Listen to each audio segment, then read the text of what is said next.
Grace Fryer described her job like this: "Our instructors told us to point our brushes with our lips." She did it about 6 times for every watch dial.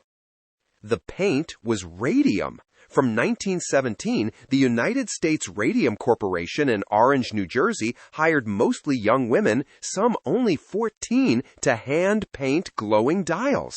Lip, dip, paint, all day. Radium was fashionable then, sold as a wonder substance under the brand name Undark. Workers were reassured that swallowing a little would do no harm.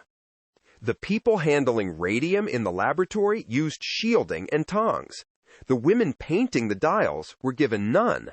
A 1925 Harvard investigation found a contaminated factory, and the version sent to state regulators had been altered. The first documented dial painter death came in 1922, Mali Magia. More followed. Their illnesses were misdiagnosed and sometimes blamed publicly on other causes.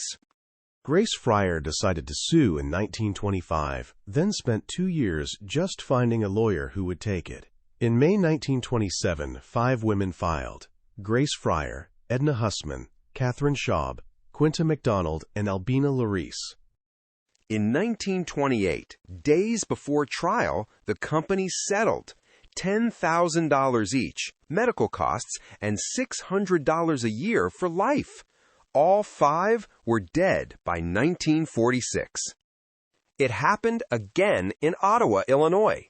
Catherine Wolfe Donahue led that fight. Too weak to sit up, she testified lying on a couch. She won at the Illinois Industrial Commission in 1938 and died days later. It was not a clean victory. The Illinois company relocated to New York to avoid paying, and several women never received the full amount they had won. What they established was the right of a worker to sue an employer over disease caused by the job. That fed into later reforms, including the Illinois Occupational Diseases Act of 1936. Data gathered from these women for decades was used to set America's radiation safety limits, including limits protecting Manhattan Project workers. In 1941, the scientists setting the radium tolerance level agreed on a figure such that they would be perfectly comfortable if their wives and daughters were the subjects.